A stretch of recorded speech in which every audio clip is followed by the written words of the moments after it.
या देवी सर्वभूतेषु माँ सौभाग्य रूपेण संस्थिता नमस्तस्यै नमस्तस्यै नमस्तस्यै नमो नमः। ओम दुम दुर्गाय नमः। आपके अपने channel my lovely home and garden में बहुत बहुत स्वागत है दोस्तों। माँ भगवती माँ दुर्गा की कृपा आप और आपके पूरे परिवार पर सदा और सर्वदा बनी रहे। आज की वीडियो में मैं आपसे बात करने वाली हूँ नवरात्रि में अष्टमी और नवमी कब है, कन्या पूजन कब करेंगे, हवन कब करेंगे, कलश का विसर्जन कब करेंगे। तो जो भक्त नवरात्रि का व्रत करते हैं, पूरी नवरात्रि 9 दिनों का व्रत करते हैं, उन्हें पारण कब करना है, और जो भक्त पहले दिन और अंतिम दिन व्रत करते हैं, उन्हें अंतिम दिन का व्रत कब करना है और व्रत का पारण कब करना है।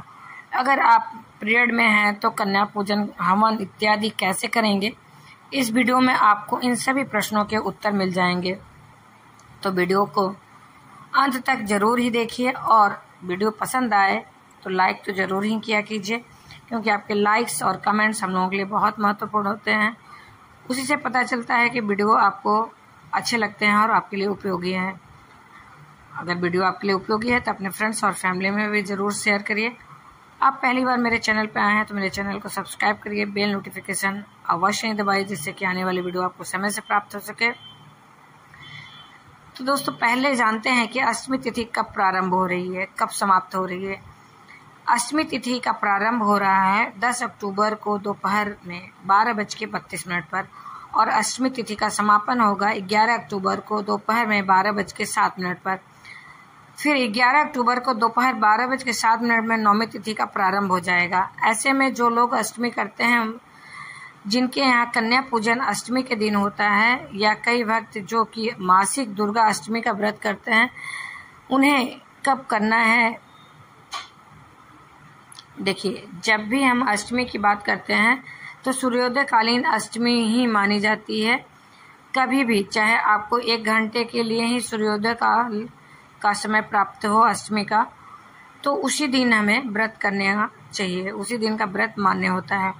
अगर आप मासिक दुर्गा अष्टमी का व्रत करते हैं तो सप्तमी युक्त अष्टमी का व्रत नहीं करना चाहिए। अष्टमी के साथ जो नवमी होती है उसी का व्रत हम अष्टमी के लिए करते हैं।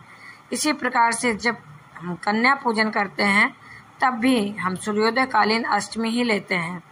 तो ऐसी अवस्था में 11 अक्टूबर 2024 को शुक्रवार के दिन अष्टमी होगी, महाअष्टमी होगी। इसी दिन आपको अष्टमी का पूजन करना है, कन्या पूजन करना है। और अगर आपके यहाँ अष्टमी के दिन कन्या पूजन होता है तो आप अष्टमी के दिन करते हैं, और जिनके यहाँ नवमी के दिन कन्या पूजन होता है तो वो नवमी के दिन करते हैं। इसमें कोई संशय नहीं होना चाहिए। जैसा आपके परिवार में होता चला आया है उसी प्रकार से आपको करना चाहिए। लेकिन कई बार बताने के बाद भी आप लोगों के प्रश्न आ जाते हैं कि हम किस दिन व्रत करें। अष्टमी और नवमी ये 2 तिथियां हैं, अपने परिवार की जो परंपरा होती है उसके अनुसार ही मनाई जाती है। कन्या पूजन और हवन जैसा आपके परिवार में होता है वैसा ही करिएगा, चाहे अष्टमी हो या नवमी। तो शारदीय नवरात्र की अष्टमी यानी कि महाअष्टमी 11 अक्टूबर 2024 यानी कि शुक्रवार को मनाई जाएगी। अब बात करें कि नवमी कब करें, तो देखिए, नवमी शारदीय नवरात्रि की नवमी तिथि का प्रारंभ हो रहा है 11 अक्टूबर को दोपहर में 12:07 पर और समाप्त हो रहा है 12 अक्टूबर को दोपहर 10:58 पर। अब देखिए, सूर्योदय काल में तो नवमी हमें प्राप्त हो रही है 12 अक्टूबर को, पर शनिवार के दिन ऐसे में अगर आप चाहें तो 12 अक्टूबर को नवमी कर सकते हैं। नवमी का हवन, कन्या पूजन इत्यादि करना चाहते हैं तो कर सकते हैं 12 अक्टूबर को भी, या फिर 11 अक्टूबर को भी अष्टमी और नवमी दोनों तिथि मनाई जा सकती है, क्योंकि दोपहर के बाद नवमी लग जा रही है। नवरात्रि में रात्रि का ही महत्व ज़्यादा होता है। तो नवमी तिथि की रात्रि हमें प्राप्त हो रही है 11 अक्टूबर को 2024 को शुक्रवार के दिन।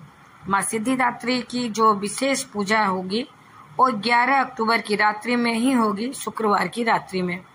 इस बात का आपको ध्यान रखना है। लेकिन सूर्योदय कालीन नवमी हमें प्राप्त होगी 12 अक्टूबर को।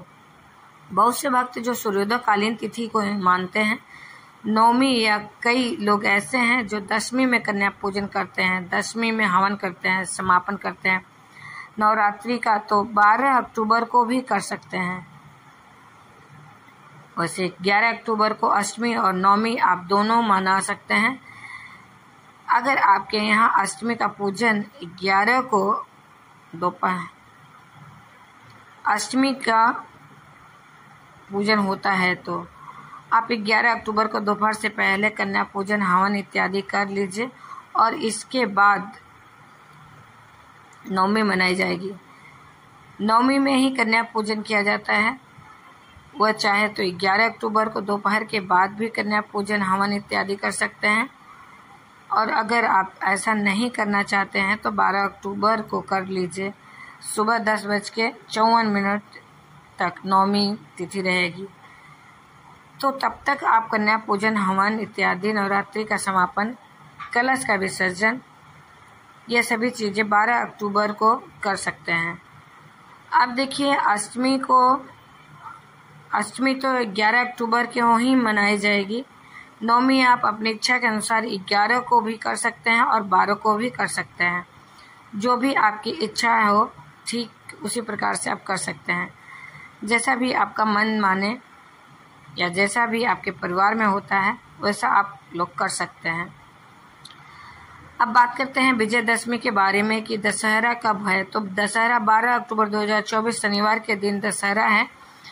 इसी दिन रावण का दहन होगा। दशमी तिथि के दिन आपको क्या करना चाहिए, क्या नहीं करना चाहिए, जानकारी आपको आने वाली वीडियो में मिल जाएगी। और अब जानते हैं कि कलश का विसर्जन कब करना है। तो देखिए, कलश का विसर्जन तो दशमी तिथि में ही किया जाता है। जैसा कि कई लोगों के प्रश्न आते हैं कि हमारे यहाँ अष्टमी होती है, मतलब अष्टमी के दिन कन्या का पूजन होता है, फिर यह हम कलश कब तक रखें। आपके यहाँ अष्टमी होती है या फिर नवमी होती है, आप लोग कन्या पूजन, हवन इत्यादि सभी कार्य अपने परिवार की परंपरा के अनुसार कर लीजिए। जिस दिन भी होता है कर सकते हैं आप, लेकिन कलश का विसर्जन यानी कि माता की चौकी जो हटाई जाती है या फिर अखंड दीपक, ज्वारे इत्यादि होते हैं, यह सभी चीज़ें हम दशमी तिथि के दिन ही करते हैं। क्योंकि देवी भागवत में कहा गया है कि माँ दुर्गा प्रतिपदा से लेकर नवमी तिथि तक धरती पर ही वास करती हैं, भक्तों के घरों में वास करती हैं और फिर दशमी तिथि को वह वापस अपने देवी लोक में चली जाती हैं। तो ऐसे में चौकी आप वहीं रखें, पूजा उसी प्रकार से करेंगे जैसे कि अब तक आप करते रहते हैं।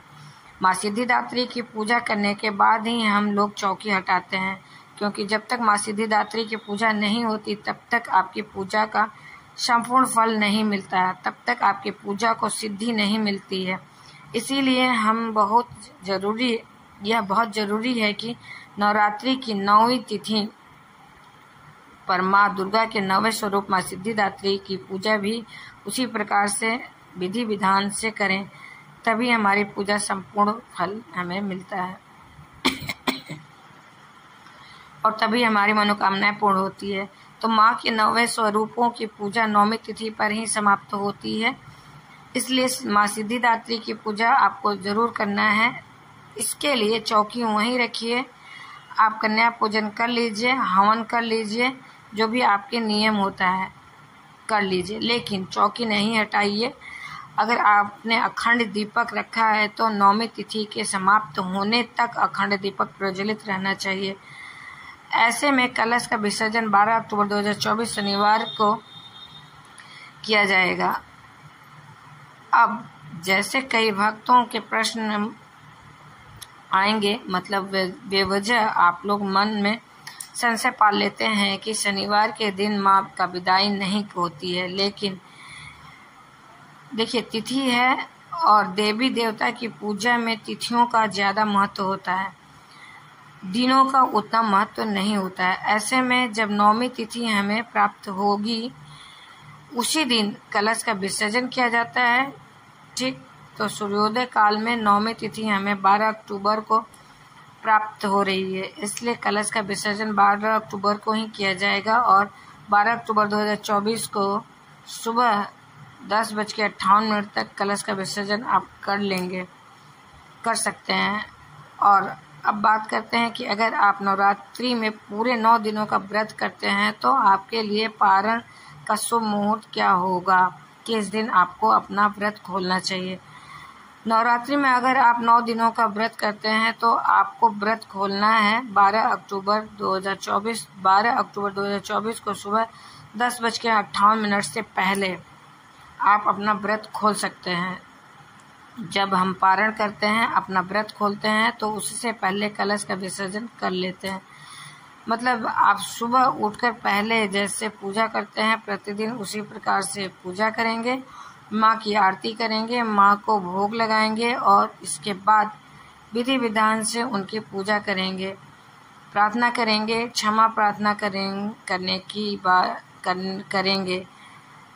क्षमा प्रार्थना करने के बाद अपना व्रत माता को समर्पित करेंगे, पूजा माता को समर्पित करेंगे। जो भी हम मंत्र जप इत्यादि करते हैं सब माता को समर्पित करने के बाद अगर आप हवन करना चाहते हैं तो छोटा सा हवन कर सकते हैं। मान लीजिए आपके यहाँ हवन हो चुका है, एक दिन पहले कन्या पूजन हो चुका है, तो आप सिर्फ आरती करके, क्षमा प्रार्थना करके और कलश को हल्का सा हिलाकर, मतलब कलश का विसर्जन करने के बाद आप अपना व्रत खोल सकते हैं। बाद में सामान वगैरह हटा सकते हैं चौकी पर से, ज़रूरी नहीं कि तुरंत के तुरंत आप सामान हटा दें। सामान आप चौकी पर ही छोड़ दीजिए, थोड़ी देर बाद भी हटा सकते हैं। जो भी हम चौकी पर सामग्री रखते हैं, माता का विग्रह हो या फिर जो हम चीज़ें अर्पित करते हैं माँ को, वो आप अपना पारण करने के बाद भी हटा सकते हैं। कलश विसर्जन कैसे करना है, संपूर्ण विधि क्या होगी, सभी सामग्रियों का आपको क्या करना है, इस बारे में आपको आगे वीडियो में जानकारी मिल जाएगी।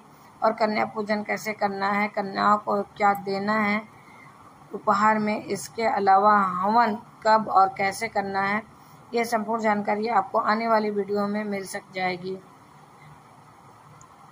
तो चैनल से जुड़े रहिए ताकि सभी जानकारी आपको सही समय पर प्राप्त हो। आपसे अगली वीडियो में मिलते हैं, तब तक के लिए जय माता की, हर हर महादेव, जय भोलेनाथ। धन्यवाद दोस्तों।